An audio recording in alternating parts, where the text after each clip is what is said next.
சரவண ஜோதியே நமோ நம.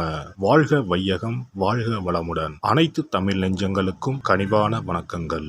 2025ஆம் ஆண்டு மார்ச் மாதம் நடைபெறவுள்ள சனி பெயர்ச்சியால் எந்தெந்த ராசிக்காரர்களுக்கு ஏழரை சனி, அஷ்டம சனி, கண்டக சனி, அர்த்தாஷ்டம சனி நடைபெறப் போகிறது. இதனால் மேசம் முதல் மீனம் வரை 12 ராசிகளுக்கு 2025இல் எப்படி இருக்கும் என்பதனை பற்றி விரிவாக காண்போம். நீண்ட நாட்களாக தனது கும்பராசியில் அமர்ந்திருந்த சனி பகவான் தற்போது கும்பராசியில் இருந்து வெளியேறி குரு பகவானின் ஆதிக்கத்தில் உள்ள மீனராசியில் பிரவேசிக்க உள்ளார். திருக்கணித பஞ்சாங்கத்தின்படி 2025ஆம் ஆண்டு மார்ச் மாதம் 29ஆம் தேதி இரவு 9:44 கும்பராசியில் உள்ள புரட்டாதி நட்சத்திரம் 3ஆம் பாதத்தில் இருந்து மீனராசியில் உள்ள புரட்டாதி நட்சத்திரம் 4ஆம் பாதத்திற்கு பெயர்ச்சியாக உள்ளார். முதலில் நாம் காண இருப்பது ஏழரை சனி.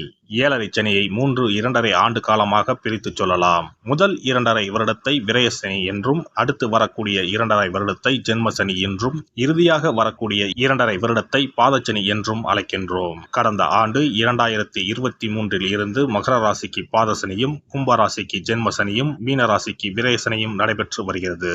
இனி வரக்கூடிய சனி பெயர்ச்சியால் மேச ராசிக்காரர்களுக்கு ஏழரை சனி ஆரம்பித்து அடுத்த 2.5 வருடம் விரயசனி நடைபெற உள்ளது. மீனராசிக்கு விரயசனி முடிந்து ஜென்மசனியும், கும்பராசிக்கு ஜென்மசனி முடிந்து பாதசனியும் நடைபெற உள்ளது. மகர ராசிக்காரர்கள் ஏழரை சனியில் இருந்து முழுமையாக விடுதலை அடைய உள்ளீர்கள். ராசிக்கு 4ஆம் இடத்திற்கு சனி பகவான் வரும் பொழுது நடைபெறுவது அர்த்தாஷ்டம சனியாகும். ராசிக்கு 7இல் சனி பகவான் வரும்போது நடைபெறுவது கண்டக சனியாகும். ராசிக்கு 8இல் சனி பகவான் வரும்போது அஷ்டம சனி நடைபெறும். வரும் சனி பெயர்ச்சியின் போது மகரம், கடகம், விருச்சிக ராசிக்காரர்கள் சனியின் பாதிப்பில் இருந்து விடுபட உள்ளீர்கள். மேச ராசிக்கு விரயச்சனியும், ரிஷப ராசிக்கு லாபச்சனியும், மிதுன ராசிக்கு கர்மச்சனியும், கடக ராசிக்கு பாக்கியச்சனியும் நடைபெறப் போகிறது. சிம்ம ராசிக்கு அஷ்டமச்சனி, கன்னி ராசிக்கு கண்டகச்சனி, துலாம் ராசிக்கு ரோகச்சனி, விருச்சிக ராசிக்கு பஞ்சமசனி, தனுசு ராசிக்கு அர்த்தாஷ்டம சனி, மகர ராசிக்கு சகாய சனி, கும்பராசிக்கு பாதசனி, மீன ராசிக்கு ஜென்மசனி நடைபெற உள்ளது. இனி இந்த பெயர்ச்சியால் உங்கள் ராசிக்கு உண்டாகும் சுபபலன் என்ன என்பதனையும், அசுபபலன் ஏற்படுமாயின் ராசிக்காரர்கள் செய்ய வேண்டிய பரிகாரம் என்ன, வழிபட வேண்டிய தெய்வம் யார் என்பதனை பற்றியும் விரிவாக காண்போம். நடைபெற போகும் இந்த சனி பெயர்ச்சியால் உங்கள் வாழ்வில் வளமும் நலமும் செல்வ செழிப்பும் பெற்று வாழ்வில் உயரிய நிலையை அடைய எல்லாம் வல்ல எம்பெருமானை வேண்டி விரும்பி கேட்டுக்கொள்கிறேன். மகர ராசி அன்பர்களே, ஏழரை சனி எந்தெந்த பிரச்சனைகளை கொடுக்க முடியுமோ அத்தனை கஷ்டங்களையும் கொடுத்திருக்கும். குறிப்பாக உத்திராடம், திருவோணம் நட்சத்திரக்காரர்கள் வாழ்க்கையில் சந்திக்காத அனைத்து பிரச்சனைகளையும் இந்த காலங்களில் சந்தித்திருப்பீர்கள். லீகல், இல்லீகல் என அனைத்து பிரச்சனைகளாலும் அவதிப்பட்டு வந்திருப்பீர்கள். கடன், நோய், வழக்குகள் என மொழி தெரியாத ஊரில் கூட பிரச்சனையால் பாதிக்கப்படும் சூழ்நிலை இருந்திருக்கும். எதிரி தொல்லை, சத்ரு தொல்லை, வம்பு வழக்கு போன்றவற்றால் அவதிப்பட்டு வந்திருப்பீர்கள். குரு பெயர்ச்சியால் கொஞ்சம் தப்பித்திருந்த இந்த ராசிக்காரர்களுக்கு வரும் ஆண்டு மகத்தான ஆண்டாக அமையும். பூரணமாக ஏழரை சனியில் இருந்து விடுபட போகிறீர்கள். 22.5 ஆண்டுகளுக்கு பிறகு இனி இவர்கள் வாழ்வில் யோகம்தான். தொட்ட காரியங்கள் அனைத்திலும் இனி வெற்றி கொடியை நாட்டுவீர்கள். எங்கே அவமானப்பட்டீர்களோ, எங்கே தொலைந்தீர்களோ அங்கே சாதித்து காட்டக்கூடிய காலம் உண்டாகும். விட்டதை பிடிக்கக்கூடிய காலகட்டம். பொது தளத்தில் அங்கீகரிக்கப்படுவீர்கள். சபையில் இவர்களுடைய குரல் இனி எடுபடும். குழந்தை, பூர்வீக சொத்து, இடம் தொடர்பான விஷயங்களில் கடும் பாதிப்பை சந்தித்து வந்த மகர ராசிக்காரர்களுக்கு இனி நல்ல பலன்கள் கிடைக்கும். மகர ராசிக்காரர்களுக்கு இனி வெற்றி பாதைதான். சனியின் ஆட்சி பெற்றவர்கள் மகர ராசிக்காரர்கள். ஏழரை சனி நடந்து வந்தாலும் பல்வேறு நன்மைகளையும் சனி பகவான் கட்டாயம் கொடுத்திருப்பார். ஏழரையால் பாதிக்கப்பட்ட உங்களுக்கு 2025ஆம் ஆண்டில் நல்ல பலன்களை சனி பகவான் கொடுக்க போகிறார். இனி உங்களுக்கு எல்லாமுமே ஏறுமுகம்தான். நினைத்த காரியங்கள் உங்களுக்கு கைகூடும். உங்களுடைய இலக்குகளை நோக்கி வேகமாக முன்னேறுவீர்கள். புதிய வீட்டுக்கு மாறும் யோகம் உண்டு. நீண்ட நாள் உங்களுக்கு வந்து சேர வேண்டிய பணம் வந்து சேரும். ஆரோக்கியத்தில் கவனமாக இருக்க வேண்டும். வங்கி கடன் தொடர்பான உதவிகள் கிடைக்கும். மனக்குறைகள், பாரங்கள் குறையும். மகத்தான ஆண்டாக இந்த ஆண்டு அமையப் போகிறது. குழந்தை தொடர்பான விஷயங்களில் ஏறுமுகம் உண்டாகும். 3ஆம் இடத்தில் இருக்கக்கூடிய சனி பகவான் 3ஆம் பார்வையாக வீட்டை பார்க்கிறார். இது புத்திரஸ்தானம். அதனால் குழந்தைகள் விஷயங்களில் கவனமாகவும் இருக்க வேண்டும்.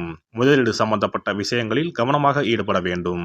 குரு பகவான் 6ஆம் வீட்டில் இருக்கிறார். 2ஆம் இடத்தில் ராகு இருப்பதால் நீங்கள் பயன்படுத்தும் வார்த்தைகள் புத்திசாலித்தனமாக பயன்படுத்த வேண்டும். மகர ராசிக்காரர்கள் வைராக்கியமாகவும் தங்களுக்கு பிடித்த விஷயங்களில் பிடிவாதத்துடனும் செயல்பட்டு வருவீர்கள். எந்த ஒரு செயலை எடுத்தாலும் அதன் எல்லை வரை செல்வீர்கள். எனவே அதனை ஆக்கப்பூர்வமாகவும் பயன் உள்ளதாகவும் இருப்பதில் பயன்படுத்தினால் வெற்றி உங்களுக்கு நிச்சயமாக கைகூடும். பெண்களை பொறுத்தவரை இந்த சனி பெயர்ச்சி அனுகூலமாக இருக்கும். உத்திரகாரகன் குரு 6ஆம் இடத்தில் இருப்பதால் குழந்தைகள் சம்பந்தப்பட்ட விஷயங்களில் கூடுதல் கவனம் செலுத்த வேண்டும். 7ஆம் இடத்தில் இருக்கக்கூடிய செவ்வாய் ராசியை பார்ப்பதால் உடலில் உஷ்ணம் அதிகரிக்கும். தேவையான இயற்கை வைத்தியங்களை எடுத்துக்கொள்ள வேண்டும். மகர ராசிக்காரர்களை பொறுத்தவரை இந்த சனி பெயர்ச்சிக்கு பிரத்யேகமான பரிகாரங்கள் தேவையில்லை. 2ஆம் இடத்தில் இருக்கக்கூடிய ராகு பகவானுக்கும் 6ஆம் இடத்தில் இருக்கக்கூடிய குரு பகவானுக்கும் பரிகாரங்கள் செய்யலாம். பெருமாள் ஆஞ்சநேயர் வழிபாடு நல்ல பலன்களை கொடுக்கும். சிறப்பு பரிகாரம். நவ கிரகங்களில் சனி பகவான் நீதி தவறாதவர். அவரவர் கர்ம வினைகளுக்கு உரிய பலனை தவறாமல் வழங்குபவர். பொதுவாக சனி பெயர்ச்சி என்றாலே எல்லோரும் பயப்படுவார்கள். அப்படி பயப்பட வேண்டிய அவசியமே இல்லை. சனி பகவானால் பாதிப்புகள் ஏற்படும் பட்சத்தில் பாதிப்பில் இருந்து விடுபட பல எளிய பரிகாரங்கள் உள்ளன. ஒரு கைப்பிடி பச்சரிசியை எடுத்துக்கொண்டு அதை நன்றாக பொடி செய்து கொள்ள வேண்டும். பிறகு சூரியனை வழிபட வேண்டும். சூரியனை வழிபட்ட பிறகு குளக்கரையிலோ மரத்தின் அடியிலோ உள்ள விநாயகரை 3 முறை வலம் வந்து வழிபட்டு விட்டு பொடி செய்த பச்சரிசி மாவை தரையில் போட வேண்டும். அப்படி போடும் மாவை எறும்புகள் எடுத்துச் செல்லும். குறிப்பாக வன்னி மரத்தின் அடியில் இருக்கும் விநாயகரை வலம் வருவது மிகவும் விசேஷம். இந்த பரிகாரத்தை எப்போதுமே தொடர்ந்து செய்வது மிகவும் நல்லது.